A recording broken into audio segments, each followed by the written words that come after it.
welcome to episode 35 of Abbott and Costello Meet the Podcast. Abbott and Costello Meet the Keystone Cops. I'm Jerry Shario, and as usual, for the last 34 times, it's my pleasure to introduce to you composer, director, author, playwright of all the podcasts on all the platforms in all the world. He has to host this one. Nick Santamaria. You must remember this. Now the censors are going to cut that out because I'd have to pay. Well, yeah, to use that, but I only used a little bit. But we have such a budget on this show. I'm sure we could. No, never mind. Never mind. If you consider the budget of the time I take to put in the research for each episode, you would owe me a lot of money. If I were being paid by the hour, or even paid by Misha hour, it would be a good thing. But he would probably pay me in rubles. Anyway, hi, Jer. How are you, Pally? Hey, Nick. I'm doing really good. How about you? I'm doing well, thank you. Are you a little bit more adjusted to being an empty nester? Yeah, pretty much. Saw our son at his workplace. I don't think I shared this last time. We went to where he works. He works at an aquarium of sorts. It's called the Blue Zoo. Apparently, they are around the country, these places. What's it called? The Blue Zoo. The Blue Zoo. And it's, primarily an aquarium, but they have, aquarium-adjacent animals as well. There's this tortoise that's, the size of a Volkswagen and that sort of thing. So my wife and I went up there to see him in his natural habitat, I guess, at his job. And, he's doing well. What does he do there? Basically curates. When we were there, he was in the parakeet cage and talking about the birds, the budgies, and did he all that lose sort the of key? thing. What? Yeah. He was there for 3 weeks. Yeah. He ate 17 parakeets. When asked about it, he answered. But anyway, that's very interesting. But the Blue Zoo, it sounds like a place to go see caged liberals. Could well be. Of which I would be one. But anyway, and you too, Jer. But anyway, we're not talking about politics here, are we? No. Far be it. We are talking about their penultimate film for Universal International. And this one's called Abbott and Costello Meet the Keystone Cops. Interesting, because Abbott and Costello did not come from that school. They weren't raised in the movies like, say, Laurel and Hardy were, or the people who actually worked for Mack Sennett during those years. Mm-hmm. They learned a whole different way of expressing themselves comedically. And as far as Mack Sennett was concerned, it was frantic, throw the plot out the window, fall down as many times as you can, jump up and down at the same time, crash cars into apartment buildings. It's just absolute mayhem. And, it served him well for quite a few years. But we'll get to Mack Sennett here when we talk about this. But it's interesting that they chose this for Abbott and Costello. Why they avoided a burlesque-themed film is beyond me. They could have made a very good, maybe a murder mystery backstage, like The Lady of Burlesque, based on Gypsy Rose Lee's novel with Barbara Stanwyck. But they could have done a really sweet burlesque theme movie. So do you think they would have called it Abbott and Costello Meet Minsky? Something that actually wouldn't be bad. Yeah. It would have been more apt to say Abbott and Costello Meet at Minsky's. Yeah. Which is a bit more apt. But it's just interesting that it's the Keystone Cops of all people. And it goes back to the silent days I'm not sure when this movie takes place, because when he goes to say at the very first scene, when they're watching Eliza on the ice or whatever they call it there, it's actually Uncle Tom's Cabin. But that was made in 1927. And, on the cusp of talkies coming in. So I think it was actually supposed to be before that, before 27, and probably in the teens, if they're talking about, what they're showing with the movie making are the musicians on the set, and all the Mack Sennett stuff.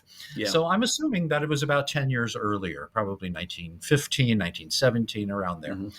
It actually kind of works because, let's face it, at this point in their careers, they were physical comedians. They weren't crosstalk comedians anymore, unless they were doing their live appearances. But Yep. even in their live appearances, they were tending to do sketches, sketch material, as opposed to just strictly standing in front of the microphone, crosstalk. Hmm. And that's where they went, And I tell you the truth, a lot of people look down on these later films in the 1950s because of the fact that they're not doing crosstalk anymore and they're falling down a lot and it's a lot of stuntmen. But the thing is, they did everything. They did everything. There was Yeah. nothing more they could do that was new. So this was kind of like something that they had to do. It was a direction they had to take because the other stuff, they were doing it on television already, and doing it to death, I might add. So, so they had to go in a different direction, and they did. And to tell you the truth, this one works so much better than Jekyll and Hyde. It's actually an Abbott and Costello movie with some Yes. very strong support, right? With some strong Yes. support by Fred Clark and Lynn Bari and Frank Randall, Slapsy Maxie Rosenblum, and cameos by the Mack Sennett people, Hmm. including Mack Sennett. So there you go. It's a fun 78 minutes. It's not their greatest work, but I did walk away with it feeling better, feeling good. I laughed. And it's just, you hear that theme song and you just want to party. You just you want to dance around the room. Jerry, tell the story about your wife. Oh yeah, I was watching the film yesterday, to get ready for the recording. She had never seen it, and she wasn't. She was busy coming and going as I'm watching the movie. And about her third or fourth trip through the room, midway through the film, she's humming that theme song. Had never seen it, had no idea what it was about, but it got her, you know. And And I'm not yeah, surprised. yeah, yeah, It's just the catchiest theme song of their canon, of their complete film career. And it was written by Henry Mancini, yeah. of all people. Now, Jerry and I were speaking about this before we started recording, and Jerry actually did the research and looked up that that theme was actually written by Henry Mancini. Hmm. And I followed that up with the fact that last night I couldn't sleep, and I actually watched the first three quarters before I did fall asleep of The Great Race, Blake Edwards' film dedicated to Mr. Laurel and Mr. Hardy, one of my favorite comedies from the 1960s. And Henry Mancini did the music, did the score. And it's very reminiscent of the score of Abbott and Costello Meet the Keystone Cops. Yeah. So I put it together, actually, that it must have been Henry Mancini because it was very familiar. So there you go. It's directed by Charlie Lamont. He's back to add his expertise. He works like lightning and keeps it under budget. The budget was $743,000 and 520. I always have trouble doing that. $743,520. That was it. I looked like crazy yesterday, and there is no listing of how much money the film made. But I did remember reading that this was the second lowest budgeted film Universal International put out for advertising. They barely advertised this movie. Wow. And I think the other one was, I don't know, might have been Feuding, Fighting, and Fussing or something like that. One of their hillbilly comedies that got less advertising. So they were pretty much, resigned to the fact that they didn't have to spend a lot of money in order to get the profits that Abbott and Costello brought in. Yeah. It was an automatic. It was automatic. So it probably made around the same amount of money as Jekyll and Hyde, which was about $1.25 million. And to be honest with you, this was their penultimate. They had one more to go, one more movie for Universal International, and it was over. But Universal wanted to sign them again. But we're going to get to that when we get to the next movie, which is one of their better movies. So script-wise, interesting script. The story written by Lee Loeb, who wrote the script for Jekyll and Hyde, and John Grant got solo writing credit on this script. Now, I do believe it because, most of the gags are silent. They could have been in a silent Mack Sennett movie. Oh, yeah. But basically, what I noticed, and this is what I was looking for when I watched it yesterday, there are some really nifty dialogue scenes. There's some nifty jokes in this movie, and some that made me laugh. Some of them are from Fred Clark, who is absolutely wonderful in this movie, almost steals it, I might say. And there's just some nice dialogue. I'm going to point it out when we get there. But, John Grant did his job, I have to say. He did not rely on the burlesque routines. And I'm going to explain something about the opening scene. That's very interesting. It has to do with their television work. So let's get going here. What do you say? Okay, let's do it. Okay. It opened on January 31st, 1955. We know that Lou was sick the previous year. He was about to get on a plane to do some political work, some speaking, actually, for Joseph McCarthy. Now, not one of Lou's shining moments, but apparently before he got on the plane, he collapsed. They thought it was from exhaustion. His rheumatic fever was back, and he was back to bed for a long time. They were off the screen for over a year and a half at this point. They had a Colgate Comedy Hour to do, and Lou could not do it, so Bud hosted it on his own and was a very congenial host. Yes. No laughs, but he was very congenial. He could have been, he could have had an Ed Sullivan show, or Kevin Brownlow would have, have footage of Bud, here he is, Hume Cronin. Hi, Hume. Oh, hi, Bud. How quiet? What is with you? But yeah. I mean, he was terrific. And they showed a couple of clips from Bud and Lou from previous shows. And then coming out and saving the day were Martin and Lewis, who were not supposed to be on until the following week. And they came on and did a few sketches and stuff in front of the orchestra and helped out. So that worked out okay. And in the meantime, Lou dodged a bullet by not having to do Fireman Save My Child. And the sad thing is, they probably would have had to do it. And the boys not reading scripts would have accepted it. You know what I mean? Yeah. So this kind of worked out okay. So Lou says that while he was incapacitated, he got more fan mail during that period than he did during his entire time in Hollywood up to that point. Wow. And he rightfully so credited that to the television show because people were watching the TV show. So, that worked out nicely. He found out people really did care. So anyway, that's what led into this movie. And they didn't start filming it until June of 1954. They finished a month later in July.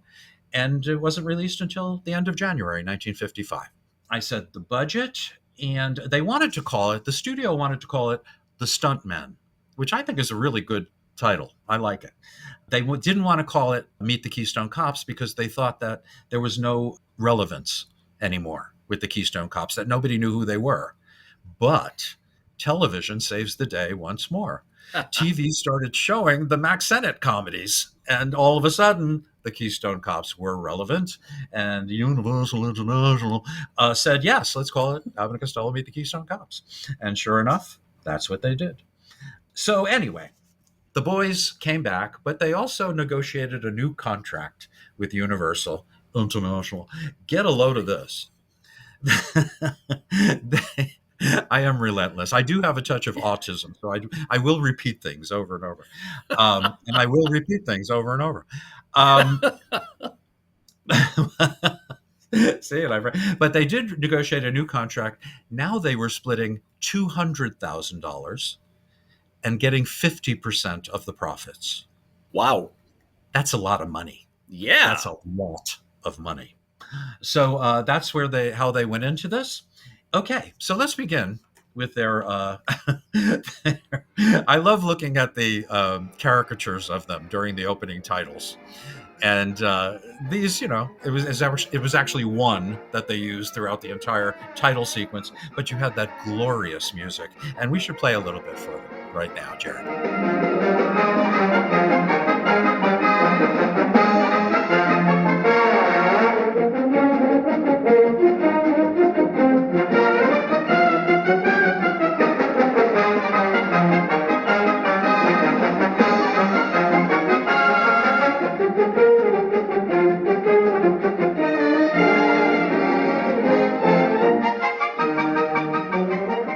And during that whole title sequence, we see Abbott and Costello on the motorcycle and blah, blah, blah.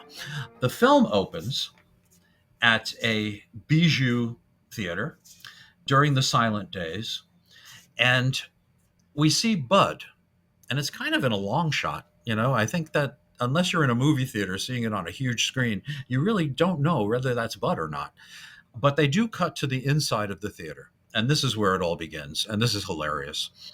Lou is he's obviously a big movie fan, and he is sitting there watching a movie called Eliza on the Ice, and apparently it's Universal's production, 1927, of Uncle Tom's Cabin.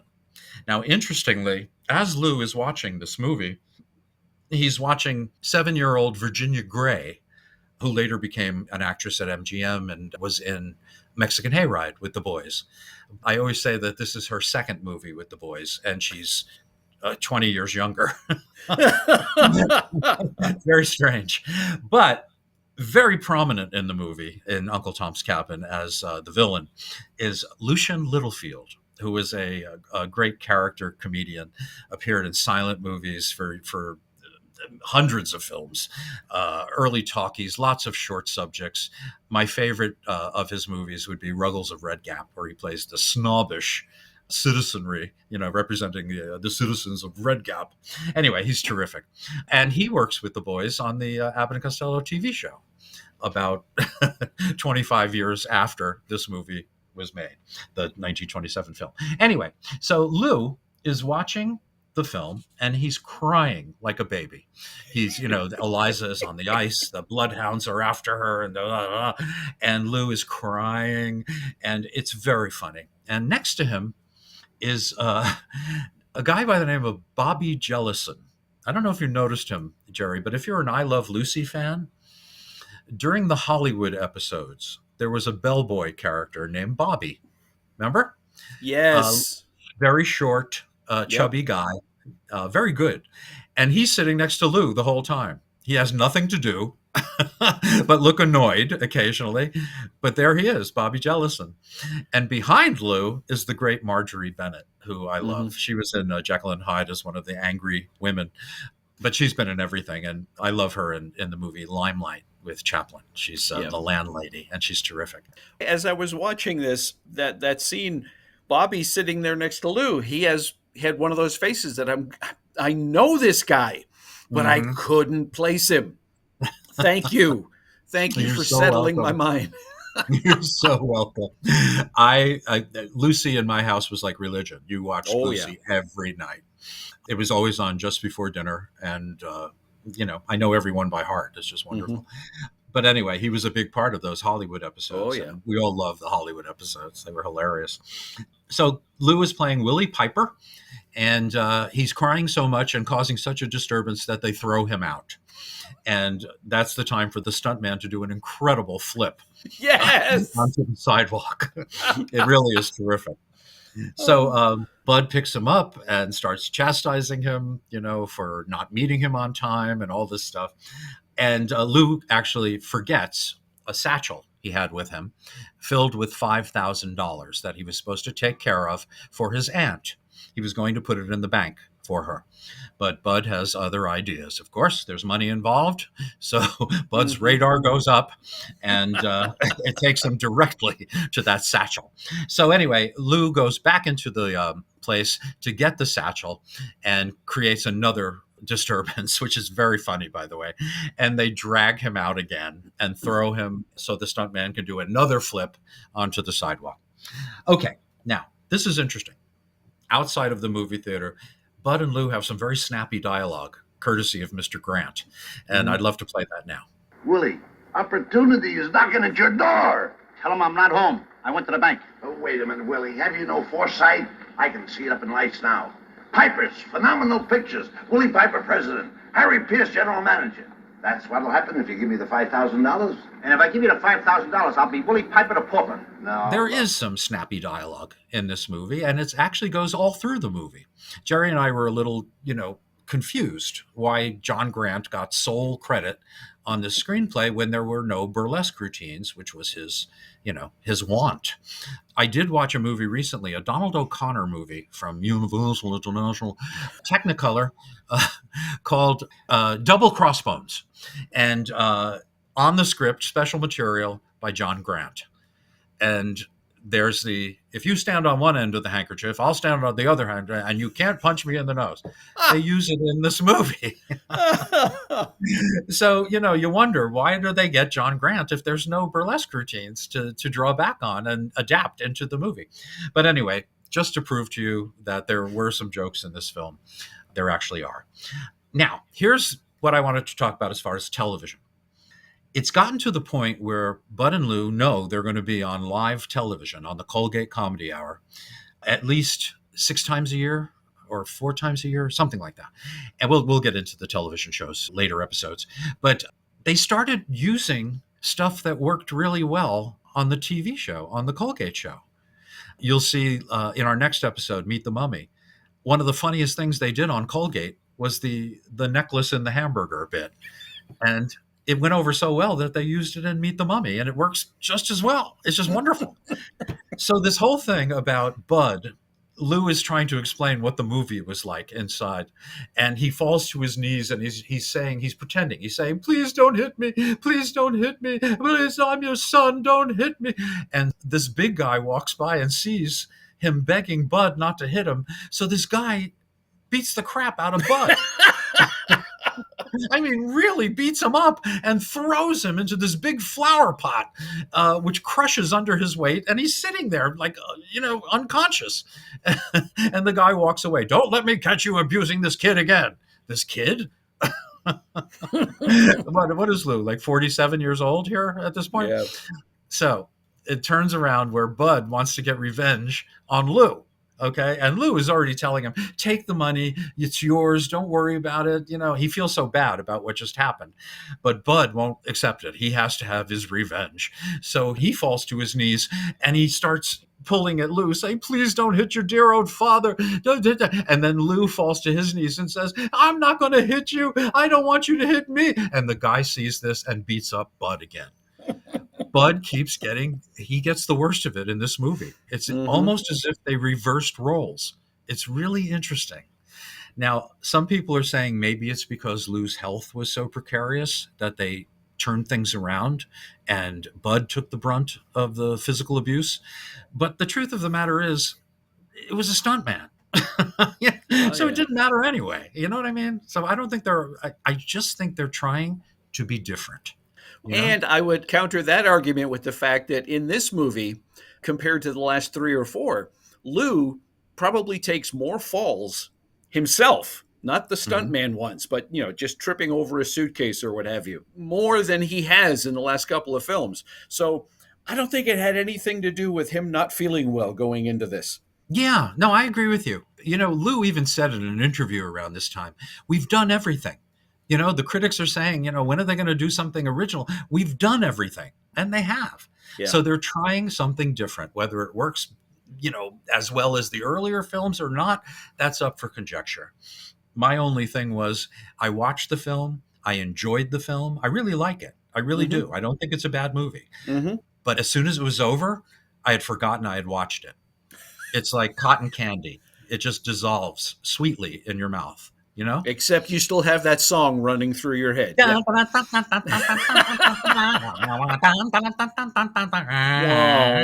favorite is the trombone. Yep. Okay, so Bud gets the crap kicked out of him. And again, they did this first on their Christmas show 2 years earlier. The whole thing with Bud getting thrown into the thing and getting beaten up. And I believe it was Gordon Jones. It was Mike the Cop who actually did it. Not playing Mike the Cop, but, doing a cameo. So they used it in this movie and it works. It works. It's very interesting to see Bud getting the brunt of it. And he does throughout the entire movie. I made a note here that he reminds me of Ollie in the Laurel and Hardy movies. Yes. Stan does something stupid and Ollie pays the price. Always. Yep. It's that way with Bud in this movie. So in a way, again, it's something different. So They decide they're going to invest in the motion picture industry. Bud sees an ad in the paper. Now, he's the stupid one. Bud actually is the sucker. Con man Bud is the one being conned. And Lou wants to put the money in the bank. He's the pragmatic one. It's different. It's just different. But I think it works well. So anyway, Bud convinces Lou that they're going to invest his aunt's $5,000 to buy a movie studio in Orange, New Jersey. At least it's near Patterson, So they show up first they go to actually buy the studio from the guy who's selling it, and that's Joe Gorman. That's his name. And he runs this studio, and he's played by the wonderful Fred Clark. I know we all remember Fred Clark. He was quite a presence in our growing up. He was in everything, basically. He really was. Growing up, he was everywhere. Yep. Let's talk about him. He was born Fred Leonard Clark in Lincoln, California. I have no idea where that is. Lincoln, California. It might be a place where they cut down trees, Lincoln logs. And he was born in 1914. Now, this is what kills me about him. 1914. That means when I'm watching him in 50, he's 40. He's 40 years old. He looks so much older. He's one of those character actors that looks 20 years older than he actually was. He didn't live long. He died very young. It's just very strange. Anyway, he went to Stanford University to do doctor stuff. Some people say it was pre-law. Who knows? Maybe he was going to school to sue doctors. Who knows? He changed his name to Malpractice, and that's perfect. But anyway, he got a scholarship while he was there because he was messing around with the theater group, and he got a scholarship to the American Academy of Dramatic Arts, where he was voted the most promising actor. Huh. Well, graduating from there, he did some small roles on Broadway before World War II. And then in 1942, he joined the Navy and became an aviator and did quite well in that role. After the war, in 1947, he made his film debut in a movie called The Unsuspected with Claude Rains. I love that, Claude Rains. He's just the best. Johnny. And then he did Sunset Boulevard in 1950. He did How to Marry a Millionaire the year after this film. Actually, the same year this film was released. He was in a little thing called Anti-Mame. He's in what I consider to be the best Martin and Lewis movie. The most successful is Living It Up, where they do that song, Every Street's a Boulevard in Old New York. Great stuff. And then his last film was The Scorpio Letters in 1967. Interesting about his career, towards the end there, he started making movies for American Independent, or is that what it's called? Independent American International. American International, thank you. The Beach Party movies and all those. He was in Pajama Party, which was one of the first movies I ever saw in a movie theater, and my introduction to Buster Keaton, in fact. And he did a few more of those movies, including Buster's last movie, War Italian Style, which was also American International. And he was also in a movie that I happen to like and everybody hates, and it's called Skidoo. And it's Branco's last movie. It's an Otto Preminger horrible film that I just really, it's a guilty pleasure. And Fred Clark gets stoned with Harry Nilsson in the movie, and it's a lot of fun. But anyway, he did stuff like that. He's also well known for playing Harry Morton on the Burns and Allen television show until he was replaced by Larry Keating. He did lots and lots of television. Married twice, first to actress Benet Venuta from 1952 to 1962. And then eventually he married a model by the name of Gloria Glaser in 1966 until 1968 when he passed away from liver disease at the age of 54. He was only 54. He looked like he was 74. Anyway. So that's our friend Fred Clark, and he plays Gorman, and he's just wonderful. So the boys show up to buy the studio, And I love when Fred Clark says, I know you guys want to see it first, right? Before you buy it. And they're both, yes, we want to see this. We want to see it. And he goes, fine, I'll show it to you. And they get ready to leave. And he pulls out a picture. He says, here it is. And it turns out to be the Black Maria, which was the very first film studio in America, built by Thomas Edison. So they go to West Orange to see the studio, and the Universal International actually built a recreation of the Black Maria. It looks exactly like it. Mm-hmm. And so the boys are looking at it, and they have their sign, Piper Studios, Willie Piper. Bud is Harry Pierce, by the way. And an old Scottish guy. I really like this guy. I forgot to look him up. I don't know who he was, but he's good. That Scottish accent, much better than mine. And anything would be. And he takes them over and he goes, 2 more suckers. And he takes them over and he shows them all the different signs of the suckers who bought this studio. And one of them is Grant Productions, inside joke. But anyway, they learn that the $5,000 has been thrown away on this worthless studio that couldn't be used even if they wanted to. So anyway, they become hell-bent, and especially Bud, become hell-bent on getting to California and finding Joe Gorman and getting their money back. All right. So while they were at Joe Gorman's office, they also met Lynn Bari, who plays his lead actress and also his, you might say, his gangster's moll. She's his assistant in his, nefarious schemes. And I happen to love Lynn Bari. I have a little crush on Lynn Bari. She was born Marjorie Schuyler Fisher in Roanoke, Virginia, of all places, in 1919. She changed her name to Lynn Bari based on Lynn Fontaine, the actress, and J.M. Barrie, who wrote Peter Pan. But then she changed the spelling of it to B-A-R-I because she liked the Italian city, Bari. So she took Lynn Bari.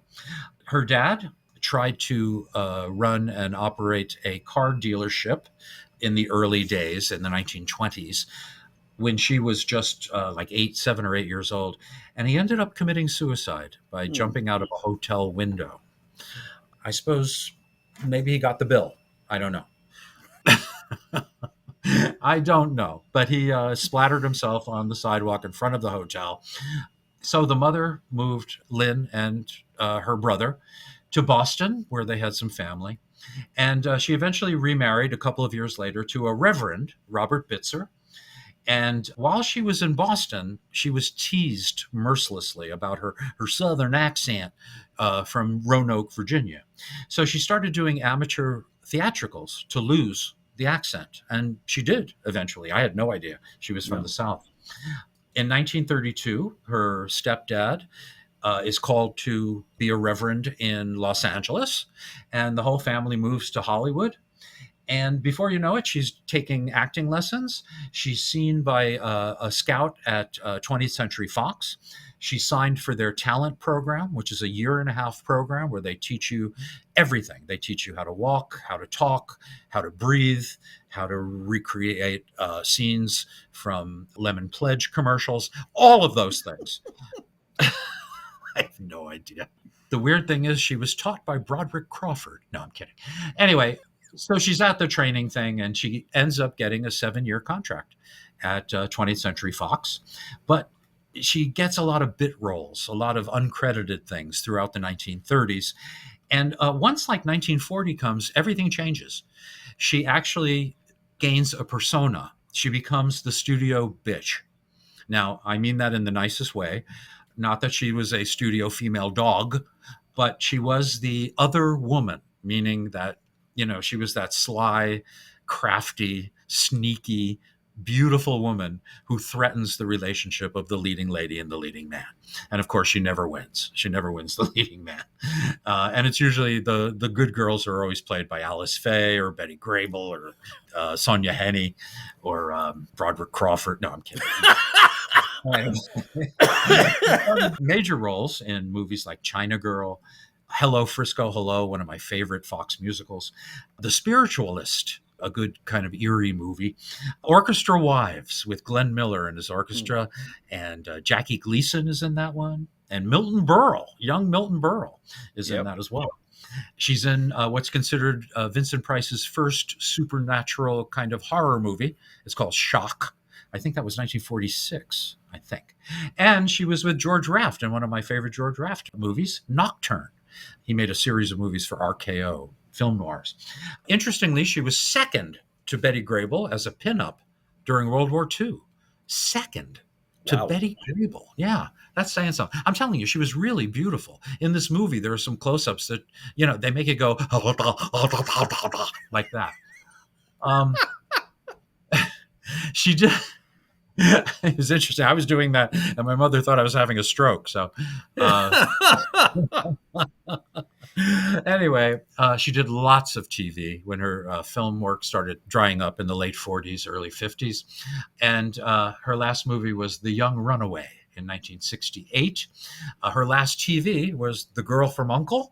and The FBI in Color.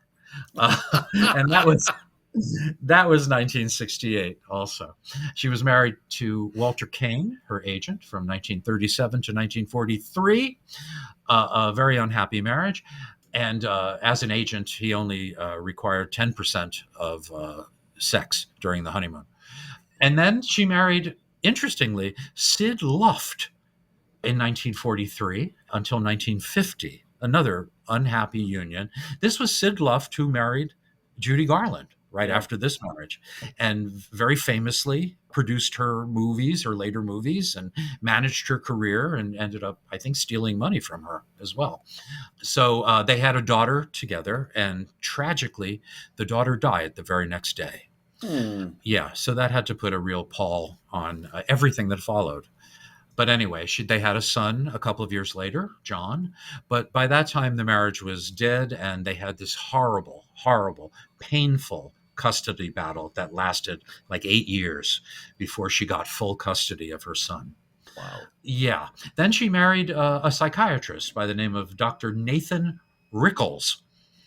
Dr. Rickles, he was a psychiatrist. He used a method where he would insult you and call you a hockey puck and things like that until you just got disgusted and left. But they were married for a long time, from 1955 to 1972. During her later years, she claimed that she was very unhappy in life. All three marriages were terrible. She had a domineering mother who was an alcoholic, who spoiled a lot of things in her life. And during the last 10 years of her life, she suffered from terrible arthritis. And she passed away very young from a heart attack in 1989 at the age of 69. So, yeah, sad, Lynn Bari. And I was sorry to hear all that, because she's one of my favorites. I really, really like her. And I think she's very funny in this movie. She has that running gag with Lou. Didn't I see you at... No. She was very funny. Okay, so they met Lynn Bari. They went to see the studio. They found out they were screwed. So what does Joe Gorman do? He knows they're going to come right back after him. So he decides on a plan. And it's kind of interesting. He decides to take on a different persona. And we know that during the silent days, you had some crazy people, especially people like Erich von Stroheim, who would do anything to make his movies more, real. He would have the women would have to wear silk underwear. And nobody knew they were wearing silk underwear other than Erich von Stroheim and the actors themselves. But he had to have that. It was that kind of thing. There had to be real wine in the decanters during the orgy scenes, all of this stuff. Yeah. So this is sort of a spoof on that kind of director. And he becomes Sergei Tumanov, the great Russian director. And he takes on this horrible accent, and he wears a toupee and a mustache, and, he becomes a different person. So he decides he's going to go, and he's taking Lynn Bari with him as his main actress, and they leave for Hollywood on the train. So Bud and Lou find out that he's gone, and that he went to Hollywood, and they have to get to California, but they have no money. Now, this is where my friend Ed Watts, the film historian, he wrote the great book about Wheeler and Woolsey, good friend of Matthew Coniam and myself. And he said that he loves this movie. It's one of his favorites. In fact, it's on his top 10 list in our book. This is his number one. Wow. He just loves it because it's so different. He loves the slapstick, but he mostly loves that it's something Bud and Lou never did before. It's a buddy movie. It's a road movie. It's the two of them on the road as buddy, trying to get from one place to another. And it's something they've never, ever done. And, to tell you the truth, when he opened my eyes to that fact, it gave like another star to this movie, because that's exactly what it is. So anyway, I find that very interesting. So Bud and Lou they start their trek on foot because they don't have money for the train or whatever. So you see them walking, and this is now license to do a lot of Mack Sennett type slapstick. This is why I think this movie is clever, and it doesn't get the attention that it deserves, because they take this almost common thread about two buddies, no money, we've got to get from point A to point B, but they interspersed Mack Sennett style comedy in between all of that. Mm-hmm. So you've got, it's Abbott and Costello meet the Keystone Cops. It's Abbott and Costello meet Mack Sennett. Yeah. And it works. It works. So what I love about this is the Lou getting his foot caught in the train track. Remember? They're walking and they walk through the train tunnel, and a train goes in immediately afterwards. And of course, they're running away from the train when they get to the other end, which is funny in itself. And I kept saying, jump out of the way, get off the train. And they do eventually. They listen to me. So the train goes by. This is, this is like the virtual reality. You can tell them what to do, Yeah. Bud, slap Lou. And he does slap him during this sequence. And the slaps are a little weird by this point when it happens. We're so used to it not happening. When it does happen, boy, it's like a stand-up comic who's very clean, who only uses the F-bomb, every so often. And it makes it that much more powerful. Mm-hmm. But anyway, that's an odd analogy. So anyway, they are walking, and Lou gets his foot caught between the tracks, and he can't get it out. Bud goes to the little signal thing to move it so it'll move the thing, and he knocks himself out with the sign, and it becomes even tighter on Lou's foot, and now the train is coming. And Lou is going to be crushed by the train, and Bud is unconscious and can't help him. And this really is a great scene, and I'll tell you why. Because it's a mix of Mack Sennett suspense comedy with the train coming and Lou Costello's amazing scare takes.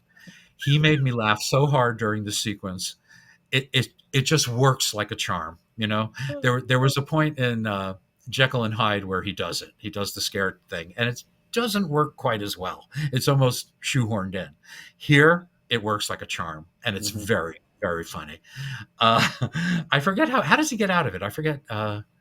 He just pulls his foot out. Eventually, right. At the last minute, he's able to yank it out of there. Okay. All right. Well, the Yanks are coming, and there they were. I had to tell you one thing that I forgot. It's one of my favorite lines in the movie, and it's between Fred Clark and Lynn Bari when they're deciding to go to Hollywood. And she goes, yeah, but how are you going to get away with that? And he says, in Hollywood, it isn't what you are. It's what they think you are. Truer words were never spoken. I was in Hollywood for 25 years, and believe me, it's true. Mm-hmm. I don't know if John Grant wrote that line, but God bless you, John. That was a great line. But anyway, we're back to Bud and Lou trying to get to California. And I realized one thing I wanted to mention. When Lou pulls his foot out and gets out of the way of the train at the very last minute, it's a really nice process shot. Yes. He's not there at all. It's one of those process shots where the person in question is completely outlined, on the screen, and you see him moving away from the train. It's kind of neat. It works. Mm-hmm. So Bud wakes up from his unconsciousness and sees Lou laying on the side where the train would have hit him, and pushed him off the tracks. And he thinks that the train hit him. So he goes over and he tries to wake Lou up, and Lou will not be awakened. So Bud says, I'll take you to California, and I'll carry you the whole way. Now, this is Bud. Mm-hmm. Right? This is the new Bud. This is the sensitive Bud. So Bud takes Lou onto his back, picks up the 2 suitcases, and carries Lou for God knows how long. When they get to a certain point, Bud realizes that Lou is wide awake and taking full advantage of him. Bud's about to like really lay into Lou, but luckily a wagon pulls up drawn by a mule. It's a very slow wagon, and it's it's driven by comedian, and I'm holding up quotation marks, Roscoe Aites. Now, Roscoe Aites is one of the least funny human beings on the face of the earth. He did some stuff in pre-code films in the early 30s into, well into the 1930s. And then as a Western sidekick, where he did his shtick, his stuttering shtick. Hi, be right back, and it's Porky Pig material. And it would not fly today, of course, because in a way, it's a little insensitive. But they happen upon Roscoe, and Bud tells him, "No, we want to get to California. You're too slow. Get out of here." And they send him away. And Bud gets his revenge by making Lou carry him and the suitcases at that point. Okay, now they decide they're going to take the train. They're going to hop the train as hobos. And it just so happens that Sergei Tumanov, the great director, who's actually Joe Gorman, who's actually Fred Clark, and Lynn Bari are on the train heading towards California. The boys are actually stowaways on the same train. So they're not, in the regular part of the train. They're like hobos. So this whole thing with the train, it's a stuntman's holiday. I mean, they're running on top of the trains. Bud looks 30 years younger, really slim, and Lou too. Lou looks like he's a young guy running around, but it's fun. It's a lot. I have to say, I'm sorry. I really like the slapstick in this movie. I think it's a lot of fun. They actually jump into one of the cars, and Lou keeps popping out again, and it turns out they're in a cattle car. Hey, Willie, where are you? Between the porterhouse and the short ribs. So, and when they're let out, eventually, 2 things happen. Number one, Gorman is confronted by those police. Now, the cops, there are 2 policemen that catch them at this point. And I wrote here in my notes, they are 2 of the worst actors I've ever seen in a professional film. I don't know who they were. I don't know who they were paying off at this time. I don't know who was bribed, but these guys are the absolute worst. Now, I'm not talking about the 2 conductors who, lose the dice game to the boys, but the 2 cops that first confront them. So Gorman and Lynn Bari think they're caught because the guy wants to take them off the train in Pasadena before they get to LA. So they think they're captured. But the truth of the matter is, Frank Randall plays the studio head. And Frank Randall, if people are familiar with Warner Brothers B movies from the late 30s, early 40s, he was a key component to those movies, Frank Randall. He also shows up in a lot of television later on, including The Lucy Show, the later Lucy Show. But anyway, he's terrific. And he wanted to get to Sergei Tumanov before any of the other studio heads did, because they're all waiting in Los Angeles. So he stopped them at Pasadena and signed him to a contract then and there. So Tumanov is already there. He's already working for the studio. Everything's going great. And Bud and Lou, during this time, I should mention, they have a trick pair of dice. The 2 conductors on the train decide to play dice with them, and they end up losing all their clothes. So you see Bud and Lou get off the train wearing conductors' outfits, while the 2 conductors, one of which is Henry Kolker, who is one of my favorite big dumb guys in movies.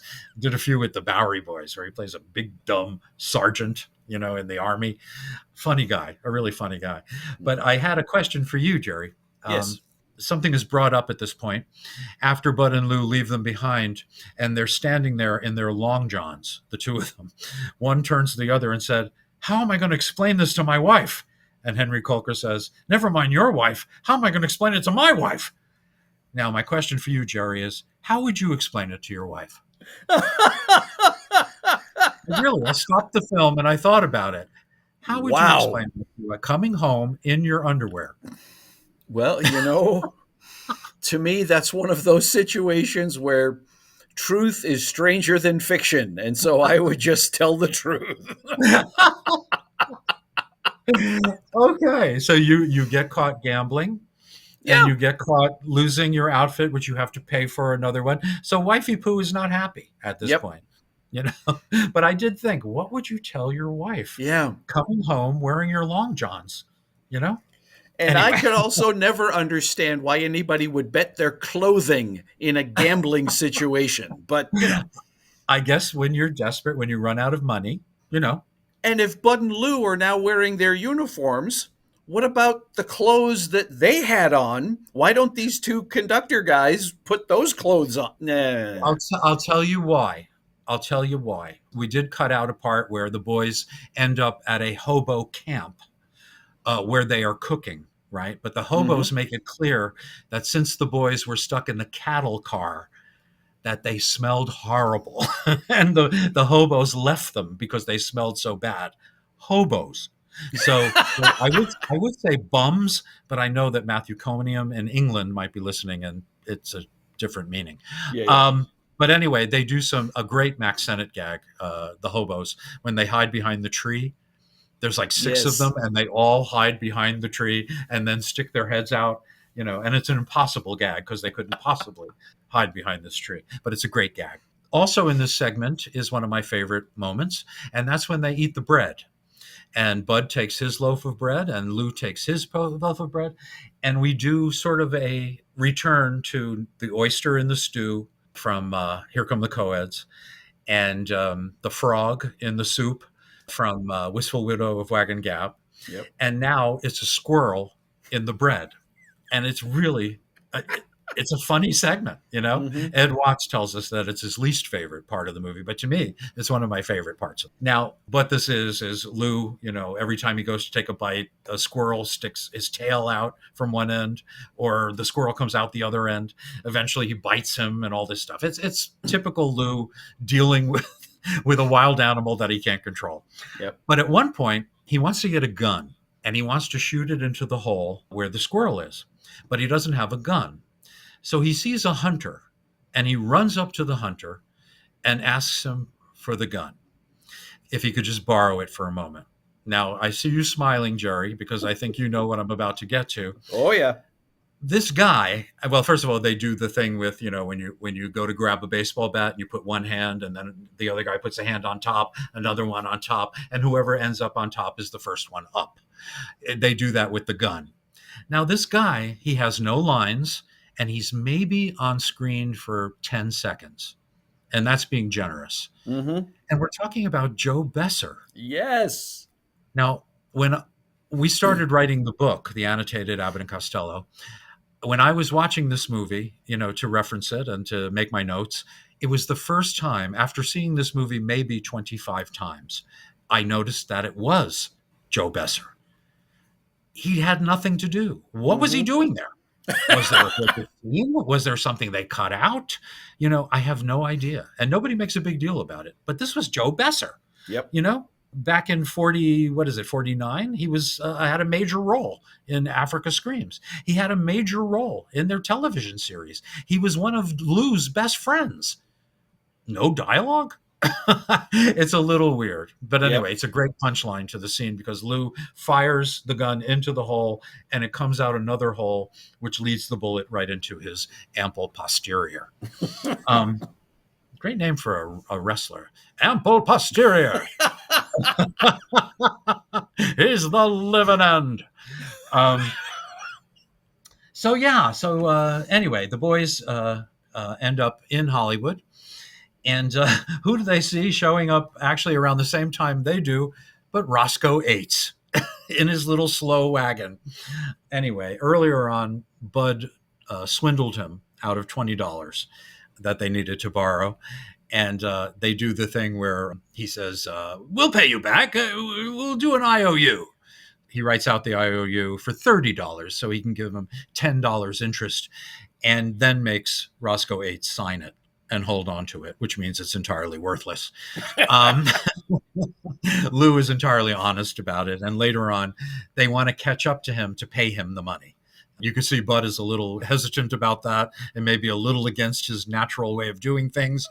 But Lou insists, and they run after the wagon that they see. And it turns out not to be the wagon. It's not Roscoe Aites. It's two cowboys. And suddenly the wagon speeds up. And suddenly there's a whole tribe of Native Americans coming after them, shooting arrows and shooting guns. And it's a huge scene right out of Stagecoach, And slowly but surely they're trying to avoid the arrows that are being shot, and they see that the two drivers get hit by arrows and they fall off. So the wagon is off on its own with the horses running, but slowly but surely they get to the seat where the reins are, and they start controlling the wagon while they're being chased by the Indians. It's very tense.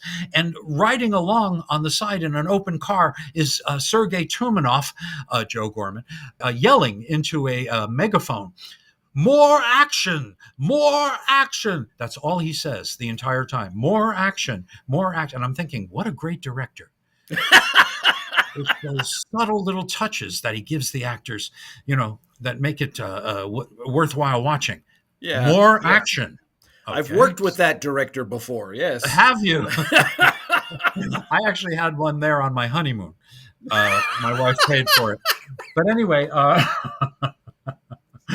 anyway, I really love the whole thing about the musicians being there on the set. Mm-hmm. Because as you know, during the silent movies, whether it was comedy or drama or horror, whatever it was, there were always musicians, usually a violin and a keyboard, playing mood music for the actors.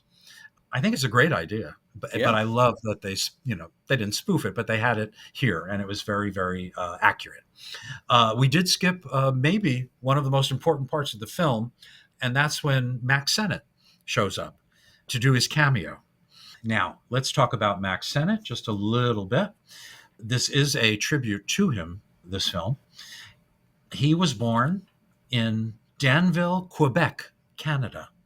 His name, this is funny, his name was Michael Sennott, Sinott, but he thought it sounded too much like snot, so he changed it to Mack Sennett. He was born in 1880, like I said, in Quebec. When he was 17, he moved into the States and settled in Connecticut, started doing amateur theatricals, eventually moving to New York and getting into some stage shows as a chorus boy and a singer. He wanted to be an opera singer, but he really didn't have what it took. He eventually got involved in Biograph Studios right there in New York. And this was like 1908. And while he was there, he did everything, including sweep up. He was the general factotum of Biograph Studios, really inuring himself into the atmosphere. He used to wait for D.W. Griffith to walk home, and he would walk home with him and pick his brain about directing and film work and editing. And that's where he got his education. Eventually, he became the comedy head of Biograph Studios and made some groundbreaking comedies at this point, mostly based on what the French were doing at the time. And eventually, he got backing, financial backing for his own studio, which he opened in a town called Edendale, California, which doesn't exist anymore. It's now part of Echo Park. But only one of the buildings from that studio survives, and I was there. I did a commentary for the Mack Sennett Blu-ray collection and actually did one of the commentaries right outside the studio. It was really quite exciting. So he started Keystone Comedies. And he did the very first comedy feature film, Tilly's Punctured Romance, in 1915. That starred Marie Dressler, Charlie Chaplin, and Mabel Normand. Mabel Normand was his girlfriend for many years and his starring woman at the studio. She was an early female director and writer and star. Quite groundbreaking for the time. Very sadly, she walked in on Mack and Mae Bush, the irrepressible Mae Bush from the Laurel and Hardy movies, the woman who terrorized Stan and Babe in all those movies. But she was actually quite an attractive leading lady back then. And Mabel found her in bed with Mack Sennett. There was a fight, an altercation. Mae Bush actually hit Mabel Normand and broke a vase over her head. And Mabel Normand was never the same after that. A lot of sicknesses, a lot of illnesses, a lot of drug use, a lot of scandal. And she died very, very young in 1930. Very young. Mack Sennett never married. He was a mama's boy, from what we understand. Lived on his own as a bachelor his entire life. And eventually he got into sound films, but not comfortably. And he started doing films released by Paramount. It only lasted a year, and then he claimed bankruptcy. He had made some movies with Bing Crosby, by the way. Crosby's very first starring films were short subjects for Mack Sennett. And they're very good, by the way. But Bing helped him financially at this point, actually gave him money to survive. W.C. Fields was also helpful in that sense. Eventually, he went bankrupt. He ended up directing cheap films for educational studios, even worked with Buster Keaton in The Timid Young Man in the mid-30s, one of Buster's worst two-reelers. He also introduced Joan Davis to the movie-going audience in a short called Way Up Thar. So he was still finding stars. He was famous for hiring really talented people, like, well, first and foremost, Chaplin, also Harry Langdon, Charlie Chase, Harold Lloyd for a very short time. But I mean, everyone he hired left him because he just wouldn't pay them. He wouldn't pay them the money they were worth. And that's what did him in. That and the fact that he wouldn't change to the modern times. Hal Roach had it down, and that's why he was successful all through the 1930s.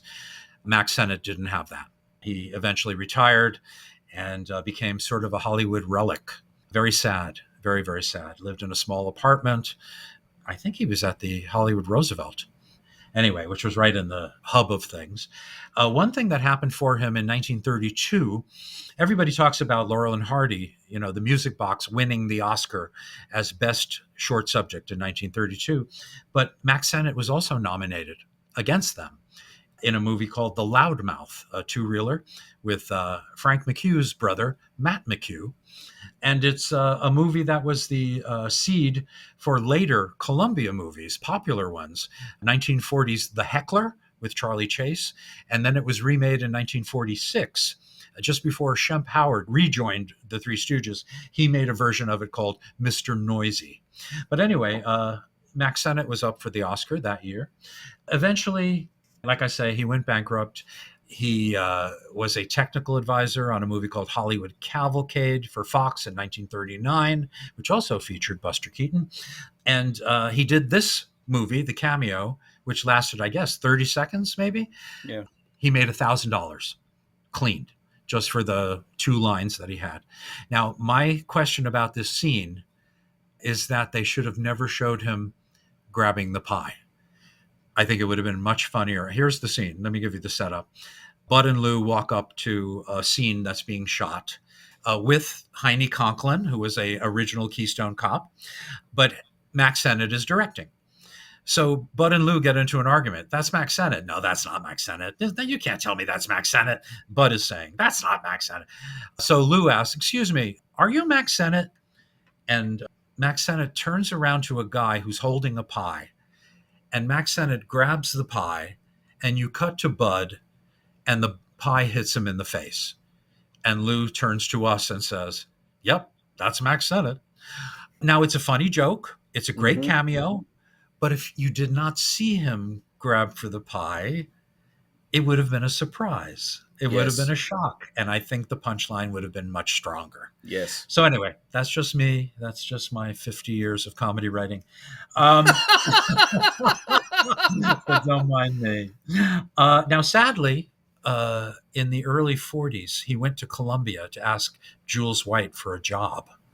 And Jules White turned him down and told people later on that he didn't want to hire a has-been. Ugh. Whoa. I hate that. Yeah, I know. Anyway, he lived out his life, again, as a Hollywood relic. He got a special Oscar in 1938, given to him by W.C. Fields, and then was, quickly just completely forgotten. He did a movie in 1949, which was sort of a compilation film, not his best work. I think it was hosted by Steve Allen. It's called like Happy Days or something like that. And he died at the Motion Picture Home at the age of 80 in 1960. He also produced a autobiography, which is one of the most inaccurate books about Hollywood ever written, or ghost written, I should say. Anyway, so that's Mack Sennett. That's the guy we're honoring here. Now, there's also in this scene Heine Conklin, who was, like I said, an original Keystone Cop. He was born Charles John Conklin in San Francisco in 1880, the same year as his boss. He was in vaudeville for 17 years before he ever made a movie, and big-time vaudeville, the Keith Orpheum circuit. He made movies from 1912, and he's, like I said, an original Keystone Cop. Eventually, like most people who worked for Sennett back then, who were stars, basically, he became a bit player. He occasionally had dialogue. Usually he didn't. He was a familiar face in hundreds of films. He was actually in All Quiet on the Western Front, playing a wounded soldier, which is pretty impressive. But he made really hundreds of films, and it's fun to look for him in movies because he's there quite a lot. His last film was Gunman from Laredo in 1959, and he passed away in 1959 at the age of 84. And then you have Hank Mann, who is also in this film, did a brief cameo. He was born in Russia in 1887, so he was the kid. He came to New York in 1891 at the age of 4. He made many, many, many movies with Mack Sennett from 1912. He's an original Keystone Cop, made lots of shorts and features in the sound era. Same thing as with Heine Conklin. Heine Conklin was not related to Chester Conklin, by the way. Hank Mann, he worked right into the 1960s, but I have to say that they were all bit roles, and I'm sure they weren't high paying. So he and his wife, Dolly, towards the last years of his life, actually were the building managers where they lived in later years. Mm. My favorite thing that he ever did was he was Chaplin's boxing opponent in City Lights in what is arguably the funniest boxing scene of all time. Yes. Yeah. So he passed away in 1971 at the age of 84. Now, we also are introduced here to Gorman's henchman, Slapsy Maxie Rosenblum. Where did he get the name Slapsy? He actually was a boxer, quite a good boxer. And his habit of using his open hands when he was in there to toy with his opponents caused them to call him Slapsy Maxie. Slapsy Maxie Rosenblum. He was born in Leonard Bridge, Connecticut in 1906, the same year Lou was born. He was considered a very clever defensive boxer. He had 223 wins, 19 knockouts, 44 losses, 29 draws, and 2 no contests. And one where he was dressed like a woman and dancing with his mailman. No, I'm kidding. I just made that up just to make it more interesting. He started in movies in 1933 in a movie called Mr. Broadway, and he made some uncredited bit appearances in the early 30s. Then you find him in a movie called Kelly the Second, which was a Hal Roach movie starring Patsy Kelly and Charlie Chase in one of his 2 feature films, sound films, I should say. He shows up in Nothing Sacred with Frederick March and Carole Lombard. He shows up in probably my favorite one of his roles in Each Dawn I Die in 1939 with James Cagney and George Raft. He plays a great part in that. He's in Louisiana Purchase with Bob Hope. He made some movies at Monogram. He was obviously under contract for a while. They tried to make a trio like the Stooges out of Shemp Howard, Billy Gilbert, and Slapsy Maxie Rosenblum. And they made 3 movies together. 3 of a Kind, Crazy Nights, and Trouble Chasers. And one is worse than the other. Terrible, terrible movies. I always say this about Billy Gilbert. I love Billy Gilbert, but in small doses. He's better as a supporting character that shows up to do a bit and then disappears.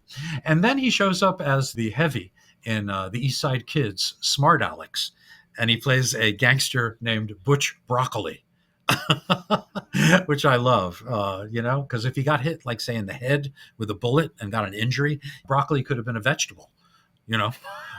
So one of the most interesting titles he was in 1967, a movie called Cotton Pickin' Chicken Pickers, which I have to find based on that title. I'm sorry, but I have to find it. His last movie was My Side of the Mountain in 1969. He passed away of Paget's disease in 1976 at the age of 69, too young. What I also want to see, and I can't find anywhere, is a movie he stars in called Skip Along Rosenblum. And that's 1951, produced by Wally Klein Enterprises. I guess it's independent, but released by United Artists, and it co-stars the boxer Max Baer, who did a few movies for Columbia, some short subjects. Max and Slapsy were a comedy team. Go figure. Wow. Yeah. And in this movie, Skip Along Rosenblum is Max and Hillary Brooke, our beloved Hillary, and Jackie Coogan, our Uncle Fester fans. He's in the movie as well. So anyway, if anyone knows how to find Skip Along Rosenblum and Cotton Pickin' Chicken Pickers, I would certainly love that. So yeah, we're back to the movie now, and the boys are in Hollywood.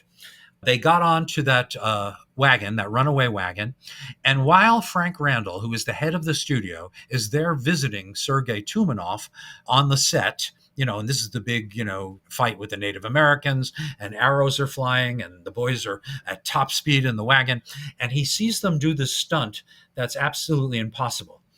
They come to this huge gap, one cliff facing another, but there must be, like a quarter of a mile between the two cliffs? At least. And they go top speed, actually make it from one side to the other. And of course, it's all special effects, and it looks great. But the studio head sees this, and they catch up to the boys, and he hires them as stuntmen. Now, I find this very interesting because Lou got to Hollywood in the late 20s and was hired as a stuntman at MGM. So this was actually quite meta, if you will, even if you won't. I don't really care. So the boys are hired by the studio. Sergei and his henchman, Slapsy Maxie, decide that this is a good thing because now they can arrange for the stunts to go wrong, and they could arrange for the boys to be killed so his real identity is not revealed. So this is the plot now at this point. The boys are working for this psychotic director who wants to kill them, and they do all these impossible things. So anyway, this is the airplane stuff. Now here's the deal. They have to go up in an airplane as stuntmen. Now, Bud doesn't have to go, but Lou has to go. And he's dressed as Lynn Bari stuntman. And this is, again, Lou did this when he was a kid at MGM. He would dress up as Joan Crawford or Dolores Del Rio or Debbie Reynolds. No, not Debbie Reynolds. And so anyway, they have to get in the plane. But Slapsy Maxie makes it a point to loosen all the ruts and all the, the screws on the airplane so it, easily can fall apart. He also has the other plane fixed with real bullets in the gun, in the Gatling gun. And he tells the other pilot to shoot to kill, because that's part of the plot. And he also supplies them with one parachute, but Bud gets caught up in the plane as it's taking off. And it turns out that the two of them are stuck in the plane. Now this, I always complain about Bud not doing enough work, not being part of the team when Lou goes out to do all his stuff. Well, I love it. It's the two of them now. And when they're up there and they realize that there's real bullets and all this stuff, it's very reminiscent of Keep 'em Flying in a way, their problems with airplanes. And they have to jump out of the plane, but there's only one parachute. And this is my other favorite dialogue in the movie. And it has to do with Bud wanting the parachute. Give me that parachute. No! Mr. Tumanov said I should wear a parachute. Oh, don't be so selfish. I'll use the parachute first. When I hit the ground, then you can have it. But hey, you'll be there before I will. All right, then I'll wait for you. Watch out for the first step. It's a high one. Never mind the first step. Okay. Now that's Bud to a T. It's great. So anyway, they do this wonderful process stuff with Bud jumping out of the plane, the parachute opening, Lou jumping out of the plane and landing on top of Bud's parachute, just like in Keep 'Em Flying. And eventually he cuts a hole in the parachute. And Bud keeps yelling at Lou, "Get down from there! Get down from there! Get down from there!" I mean, over and over and over again. And to me, it's just so funny. He reminds me of Tumanoff, the director. More action! More action! Get down from there! So anyway, and you know what? He can't get down from there unless he like grabs a duck who's flying by. That's terrible. So anyway, Lou falls down and is held by Bud. He's holding on to Lou, and slowly he falls all the way down, and he's holding on to Bud's shoe. You know, Bud is safely in the parachute. Lou's holding on to Bud's shoe, and you see the buttons on his shoe popping one by one as the shoe becomes loose, and Lou falls a great distance into the ocean. Now, Sergei, who's been watching this whole thing from his own airplane, is very happy with the results because he knows Lou's going to drown. So when the cameraman asks him, "How are you going to save him?" Tumanoff comes up with a lie. The only thing he can think of. "Oh, well, he comes up on a submarine." And sure enough, Lou comes up on a submarine. So it really is the perfect punchline to that entire sequence. Now let's just get to the crux of this. It turns out that Frank Randall, the head of the studio, knew all along that Sergei was Joe Gorman. But it turns out that Bud and Lou have become their main comedy team at the studio based on all the funny stuff they did with this airplane. And Tumanoff has to be their director because Frank Randall thinks he's a great comedy director.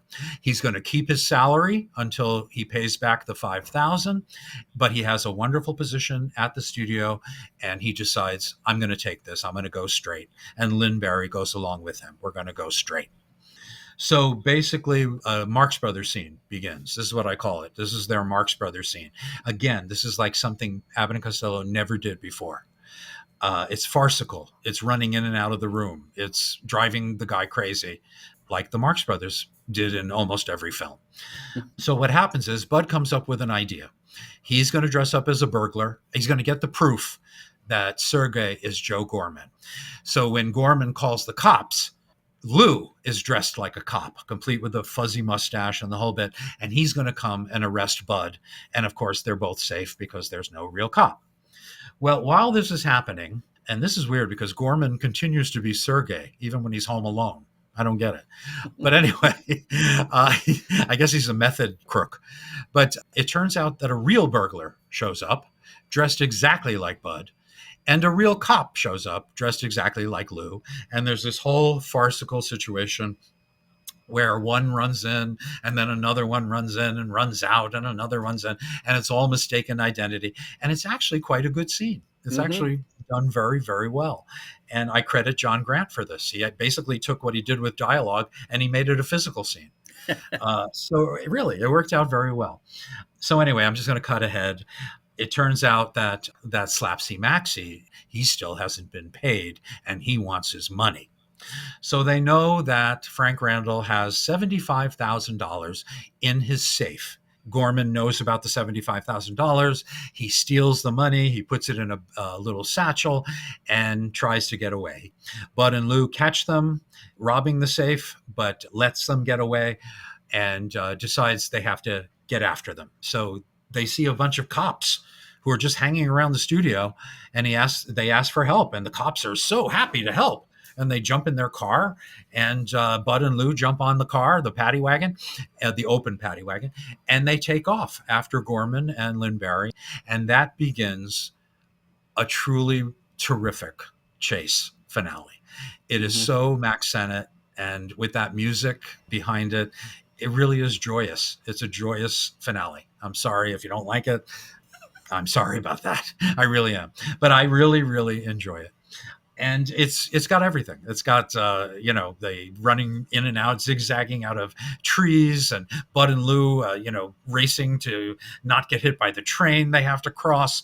The sidecar getting disconnected with Lou in the sidecar and Bud in the motorcycle. Lou going down in the ditch where all the guys are working, and of course they all jump out as you hear woo woo woo. All done, in Mack Sennett days, and all done with W.C. Fields and the Bank Dick, and it's an old gag, but it works. Yeah. So anyway, let's just say that after all of this crazy, nutty Mack Sennett style chase, Gorman ends up at the airplane where he's going to make his escape, and the boys wind up in time, grab the money, and Gorman and Lynn Bari and Slapsy are arrested. I was kind of sorry about, because you really get to like Fred Clark. He's really a lovable crook. And I just can't picture Lynn Bari in women's prison. But then again, maybe I can. Well, I'll be back in a minute. Okay. But anyway, they go to jail, and Bud and Lou grab the $75,000 and show Frank Randall, look, we saved your money. Suddenly, the plane propeller starts, and it blows the entire $75,000, which apparently is all in $1 bills. Under cranked and fast motion, the money just blows all over the field while everybody scrambles to pick it up. But what I love most about this, not only is it really a great punchline to this movie, but Lou remains behind. And he keeps picking up the money, and he keeps running to Randall and handing it to him. Then he goes out to pick up a few more, and he runs back to Randall and hands it to him. While everybody else is doing willy-nilly crazy stuff, Lou has a purpose, and it's funny. It's really funny. So anyway, that is the end of their penultimate movie for Universal, and it's a goodie. It's a goodie. Oh, yeah. It didn't need major advertising. You saw the name Abbott and Costello, and you went. That was it. Mm-hmm. Recently, I watched a movie for Eagle Lion Studios, and we talked about them. They made The Noose Hangs High for them, their first independent movie. And this was an Eagle Lion movie, and it was called Cannon City. It has a very, very almost documentary style story about a very famous prison break in Cannon, Colorado. And it's a really good movie. It's excellent. But at one point, the 12 convicts escape, and they're loose in this really small town. And they show the public scared. And there's one quick shot of the public frightened, standing in front of a movie theater. And there it is, Abbott and Costello in The Noose Hangs High. What a shock it was, I'm watching this movie about a prison break, and there's an advertisement for one of my favorite movies. Yeah. So anyway, this is it. I give it 3 stars. It was a lot of fun. Yep. No great shakes, not one I walked away remembering and thinking about, but I really enjoyed it while it was on. What'd you think, Jerry? I would agree with you on the rating. Yeah, 3.5. It's up there. Wow. In fact, this was one of the first, if not the first, Castle film I ever purchased. Have Badge Will Chase. I had it. And I vividly recall when the film came on TV, getting my little cassette recorder out and recording mostly the music, but also, a couple of dialogue snippets and what have you, and then putting together an accompaniment cassette for my silent 8mm Have Badge Will Chase. Did you have the full version or the small one? It was the full one. Oh, you did? Yeah. I had the small one. Yeah. So it had both the plane and the final chase scene. Yeah. Yeah. But then there was the other one. I think it was called Hollywood or Bust, where they show most of the train stuff and yes, the buddy stuff. But yeah, it's one of the ones I remember early on as well. Yeah. And it really worked in the silent format. Mm-hmm. But boy, I spent a large part of my childhood trying to match up sound to those movies. My yes. God. But then there were those movies released by Fox, that the Laurel and Hardy from the 20th Century Fox movies, that actually came with a record, a 33 1/3 record, and it never worked. Nope. Ever. I have visions of some tech in a Fox lab saying, "Let him try to sync this up." I'll show him. Boy, that Daryl Zanuck was vengeful.